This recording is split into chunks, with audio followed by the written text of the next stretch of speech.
पूज्य भदंत दीपंकर महाथेरो जी, आप जो है बुद्ध गया के संबंध में, बुद्ध गया महाबोधि विहार मुक्ति के संबंध में आप अपने विचार रखें, बोलिए थोड़ा सा। महाबोधि महाविहार हम बौद्धों का एक महत्वपूर्ण स्थल है। हमारी एक पहचान है बुद्ध धर्म से और हमारे बौद्धों की पहचान है। हमें उसकी हर स्तर पर रक्षा करनी है, चाहे हमें कुछ भी करना पड़े। हमारी सारे भारत के जितने बौद्ध हैं, पूरे विश्व समुदाय, बौद्ध समुदाय इसमें जो बढ़ चढ़ के भाग ले रहा, हम लोगों का भी कर्तव्य है कि उनके साथ हम लोग रहें। और क्योंकि हमारी जिम्मेदारी है कि हम भारत के हैं, विदेश के लोग आ रहे हैं धर्म की रक्षा करने के लिए, अपने अस्तित्व को बचाने के लिए संघर्ष कर रहे हैं। हम लोगों को हर तरह से बढ़ चढ़ करके भाग लेना है। जो जिस स्थिति में है, जो जितना कर सके करे, लेकिन ये उदासीन तौर पर बैठ के न रह जाए। और इसके लिए ये है कि प्रचार की ज़रूरत है, क्योंकि प्रचार नहीं हो रहा, इसलिए लोगों में जन जागरण नहीं है। हम भी कोशिश करेंगे यहाँ कानपुर में और उत्तर प्रदेश में कि जन जागरण हो और बड़े कार्यक्रम में पूरे प्रदेश से लोग पहुँचें। इसके लिए काम करना पड़ेगा। उसका जो मंडर हो, एजेंडा हो, वो हम लोगों को उपलब्ध कराया जाए, तो उसी बेस पर हम भी पंपलेट छपवाना और लोगों को आवाहन करना, ये हम तभी कर पाएंगे जब वहाँ की सारी चीज़ हमें मालूम हो जाए जी। तो हम भी उसमें, अब हम वो अवस्था के आधार पर नहीं जा सकते हैं, लेकिन कोशिश करेंगे भेजने की लोगों को। जो नौजवान हैं, समाज के लोग हैं, समर्पित लोग हैं, उनमें उन लोगों में चेतना डालने की ज़रूरत है जी। बहुत अच्छा है, धन्यवाद है, आप काम कर रहे हैं प्रज्ञाशील जी। पहले भी आपने बहुत काम किया, आप उस समय ज़्यादा यंग थे, ज़्यादा आप में फुर्ती थी काम करने की, अभी भी है। मन सबसे बड़ी चीज़ है, मन में है तो काम हो सकता है, मन में नहीं है तो जवान लोग भी बैठे रहते हैं, वो कुछ नहीं करते हैं।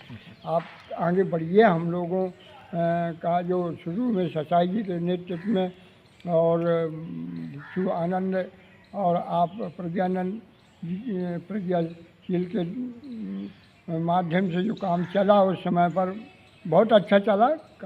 दिल्ली में धरना हुआ, दिल्ली में कई बार गए, प्रधानमंत्री से मिले, लेकिन वो बात उनमें अंदर से मन साफ नहीं है। जिसका मन साफ होता है वो काम करता है।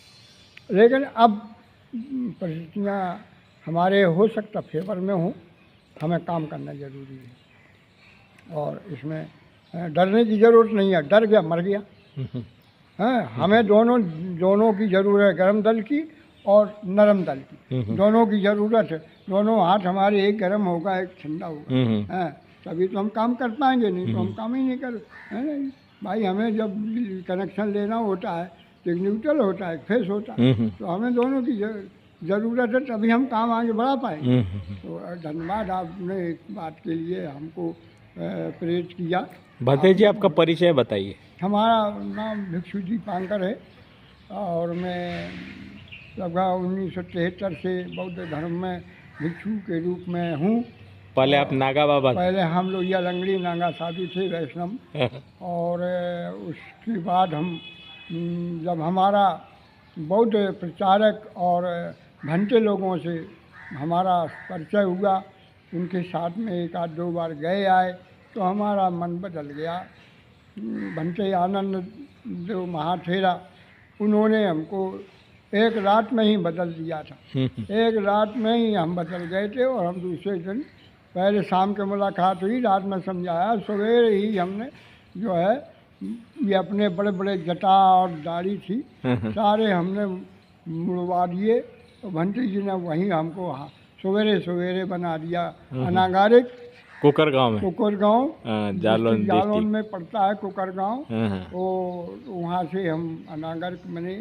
फिर वहीं से एक बहुत बड़ा सम्मेलन हुआ, भंटे बोधानंद बालाघाट, शायद आप जानते होंगे, नाम सुना।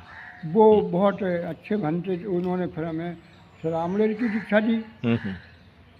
उसके बाद फिर 1976 में संपदा हुई थाई बुद्ध विहार में, नौलखा बुद्ध विहार में, बुद्ध गया में। बुद्ध गया में। अच्छा, वट थाई। हाँ, वट वहाँ थाई। संपदा हुई 1976 में। हाँ। बनते ज्ञानेश्वर जी हमारे वो हुए ज्ञान क्या वाचा आचार्य आचार्य कम्बाचा, कमावाचा। हाँ कम्बावाचा आचार्य बनते ज्ञानेश्वर महाथेरो। आनंद मित्र महाथेरो। अच्छा, आनंद मित्र वो महाथेरो। हमारे संगनायक हुए, थे। संगनायक जी।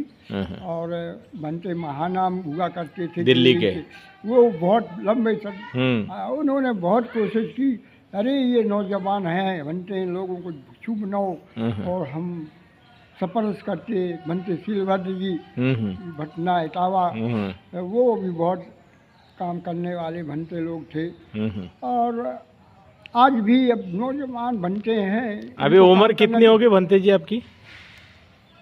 हमारी लिखित में नहीं है, इसलिए हम सही तो नहीं बता सकते हैं, लेकिन हाँ 80 के ही आसपास है। बहुत बहुत साधुवाद। है। बहुत बहुत धन्यवाद।